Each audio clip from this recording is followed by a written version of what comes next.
I've been waiting for this. So like I haven't talked about this on the podcast yet, which is I used to smoke and I quit smoking, right? And like I didn't want to talk about smoking. I think I mentioned it once with like in a Josh interview, but like I didn't want to bring it up when I smoked, obviously, because like I wasn't proud of myself. Like I wanted to be like this fitness role model, and you know, it was super hard. But I've quit for like 5 months now or something, 4 months, and I waited because you actually quit smoking right at the same time as me. You know what I'm saying? So I was like, oh, I kind of want to hold off and have this conversation with Blake, so we could both just talk about that experience. Hopefully help other people quit with like what worked for us and what didn't. So yeah, I mean, how'd you quit? Lots of failure. Like, and that, I think the biggest takeaway, if I had to give any advice, is like that's okay. That's actually needed. I think it was important that I like relapsed, that I failed, you know. There's one point like 4 days in, and I'm tracking on an app, right? I think that's a big thing, like tracking your numbers, and like breaking down and actually going back to it and then resetting that number and remembering like how that feeling is. Because if you just quit and you haven't failed yet, it's like the only thing that you can think about when you're thinking about smoking again is like that feeling, like, oh, it's on a pedestal, it feels so good. But after you've relapsed once, it's like, no, when I think about smoking now, just remember how bad that felt to reset that progress, or how that buzz wasn't really worth it, or how you got dizzy afterwards because you're not used to it anymore. Like that was really important for me to be able to move forward past. I didn't hold it in this high regard anymore after that. So I think that was super important. Yeah, wait, how long ago was the last time you smoked? Like how long has it been you're clean of nicotine now? Is it like 5 or 6 months? Yeah, it's like 170 days at this point. Okay. Around, yeah. I think I quit like a couple weeks after you. Like I think it was like 3 weeks after you. So I'm probably about to hit 100 days. Yeah. I also didn't want to talk about it while I was like 20 days out because like just in case I relapse. Yeah. Like, I don't think we should celebrate too soon, but I think we're clear of it, right? I think after 6 months, it like you're kind of like out of the woods on it. I mean, it's never like, you're never completely gone. And like, that's something that I've learned is like a struggle too. It's like, you would think like, okay, like a year later or something, like you don't have that urge, but it's like, I want to smoke as bad today as I did 6 months ago. You know what I'm saying? I always want to smoke now. It's just like an ongoing problem, or like a thing that you like live with, I guess. You know what I'm saying? Yeah. So that's something that like, I guess it's not surprising because it's an addiction, but it's like, damn, dude, like it's still like a battle that you're battling. You know what I'm saying? 1000%. But yeah, like for me, and this is what I wanted to like kind of discuss, and hopefully other people can get something from this. Like I knew that, like I did a lot of research on like forming new habits and like breaking old habits and things like that. Just like the psychology behind it all. And like I knew I had to transfer that energy over to a new habit, right? And I tried all sorts of things like gum, you know what I'm saying? Like the fidget spinners, like all these different like methods, right? To like switch that habit process over. And the thing that actually, it was kind of unintended, but the way I quit was right at that time too. Kayla asked me to buy a big jug, right? And we probably even talked about this on the podcast with her, but I needed to drink more water every day. And so I bought that jug, and then every time I got the urge to smoke, I would drink that jug. You know what I'm saying? I would drink water. So like, and that kind of, you know, like there's like a nervous twitch kind of addiction with your hand, and there's like an oral fixation part of the addiction. So that kind of like satisfied both for me. It was almost like pulling the cigarette to my mouth, right? Right. So I had all these like ideas and plans for quitting, you know what I'm saying? And then unintended, like I transferred that energy over to my water jug. You know what I'm saying? So, yeah, I just wanted to go on the record here saying like that was the best method for me. I know people, you know, have all sorts of ways. Did you like have like a method that you used for like building like a new habit or something around it? Or like, did you have like a... I think that what worked best for me actually was, various forms of toothpicks they have like cinnamon flavored, and they have a lot that have like, one in particular had like the toothache tree, which is like a tree to help with like numbing of your mouth. like medicine, and have that in my mouth, because it actually caused a sensation on your like on your actual gums and on your lips, and like that whole like feeling of that toothpick there, and like being able to chew on it and just having it in my mouth definitely helped a lot.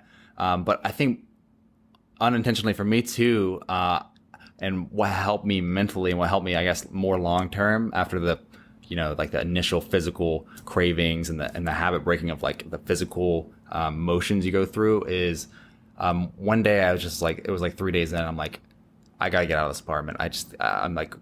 I'm going wild in here. So I went on a run, and that was the first time that I've actually ran in so long. And I don't even know how it became what it is now, but like now I run, 4 to 5 times a week, and that's my new hobby. That's my new like passion. And it just came out of nowhere. It just literally came from me just saying, I'm gonna relapse if I stay in this apartment. I just gotta get out of here. And then it's cool. It's like those unintentional things that suddenly, like, I don't know, become really important. And that was what worked for me. Wow, dude, that's awesome. I'm proud of you for both, right? Like running that much and quitting, Yeah. And that's something for anyone who's like thinking about quitting or whatever. Like, at first, it's like you need to admit to yourself that you need to quit. Like, I was in denial for the longest time of like, I can quit whenever I want to, right? It's not a problem until you admit to yourself that it is a problem, and that's kind of hard. And this is your wake up call for anyone who's like, oh, it's not a problem for me, know. But what's it called? Another good reason is like, it is so transformational for you. It like spreads through your whole life. You know what I'm saying?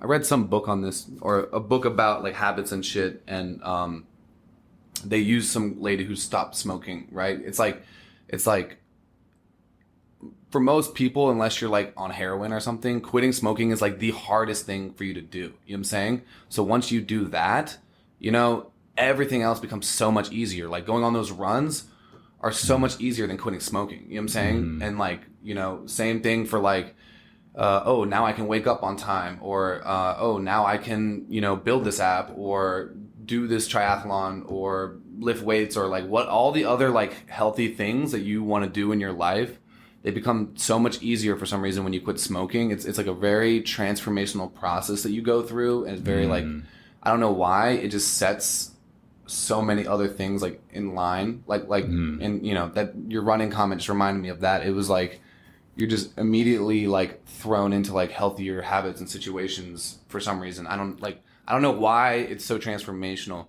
You know what I'm saying? But it is really like. Yeah. And I think for me, it was like, it's like one of the most humbling experiences of my life. Like, first off, like you said, admitting you have a problem. Like, first off, it's like being truly honest with yourself, like sitting like that internal debate, looking at yourself objectively, being honest with yourself.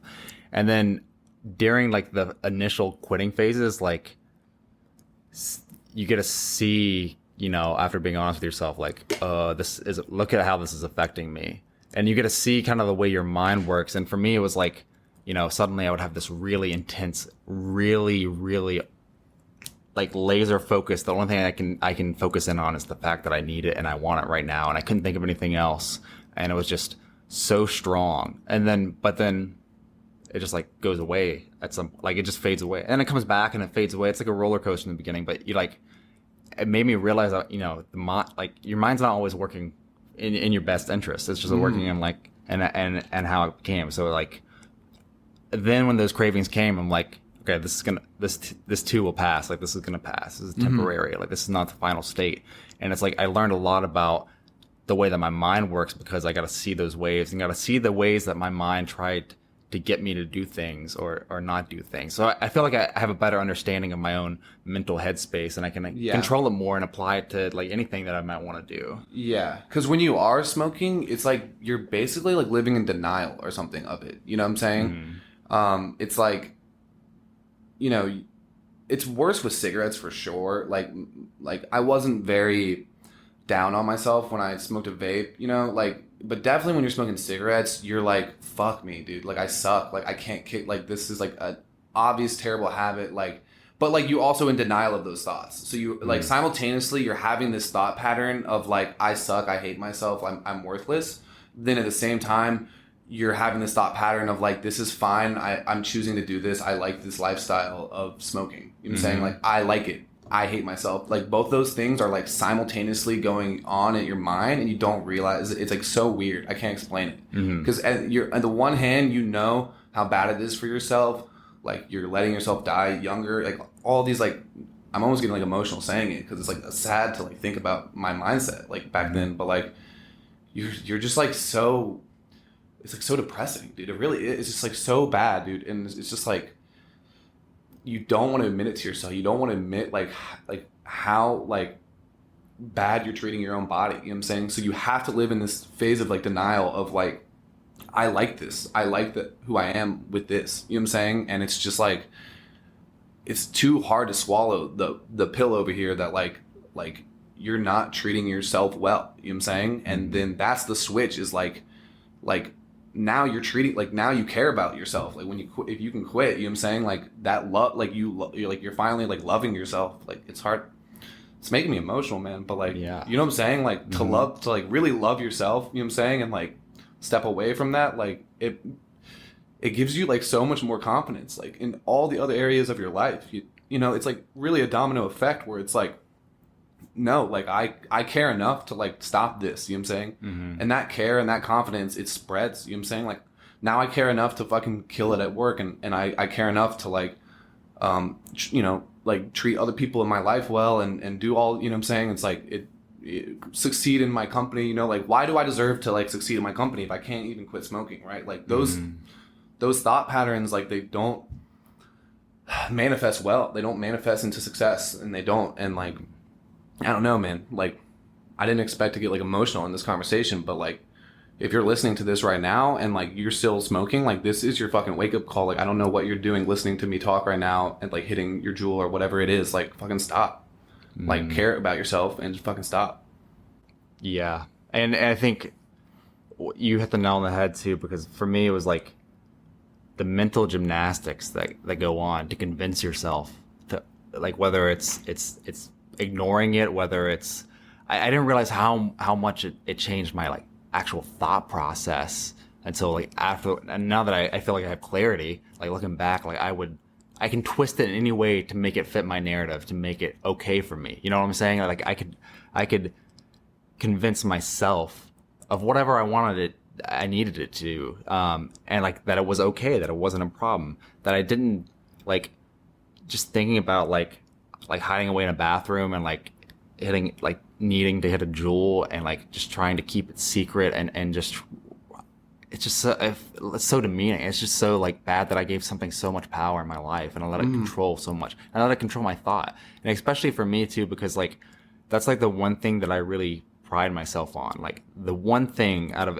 anything in this world that I hold really dear and like I'm proud of is like my mind. And if I just gave this thing the reins, like, yeah, and let it go nuts, and it damaged my relationships with people, it damaged my confidence, my mental health, and you don't truly understand it until you're on the other side of it, because you're doing those mental gymnastics, and it's like, oh wow, like, oh, the reason that I felt so awful the past like 6 months was because I constantly had nicotine in my body and I was constricting my blood vessels, and I was like operating at not a normal sober state at all times. And it was just something that really, it feels really, really good to be on the other side. And it feels like, I don't know, it's like I've been walking around and been doing things with like added weight on. And now I feel like I've taken that off and I'm like, wow, this is what I used to be like, probably. Shit. And like, I can do anything. You just feel, if it just is a really humbling experience. I like saw really like, I really understood things that I didn't think that I would beforehand. And I really like, you just don't know what your mind is capable of to convince you of things, like, until you like can objectively look back at it and be like, oh, I was just wrong. Like that's, it's scary to think that I would let that make calls for me. It's truly an intense experience, but I think it's, and it's gotta be something that someone's willing to do, because it's not easy. So it's gonna be a trip. So you have to be fully committed. But once you do, I definitely think as of right now, it's like the best decision I've ever made in my life. Like I think it's one of the most important ones too. Yeah, man. Really. I wish we could talk about it longer, but we got to wrap it up. Yeah. Thank you so much for sharing that. You know, I wasn't sure if you were gonna be willing to share that, but like because it sucks to even just admit that you were a smoker, right? You know, but I really think this will help somebody. You know what I'm saying? I hope maybe just one person or something, but like, you know, I think you just helped me, you know, do a service to people by sharing that, and just talking about it, because it doesn't get talked about enough. And yeah, I mean, if you're listening to this, quit or send it to someone you love. Send this podcast episode to someone you love who needs to hear this, because I know there's people out there who are legitimate friends with me who need to hear this message. You know what I'm saying? If me and Blake can do it, you can do it.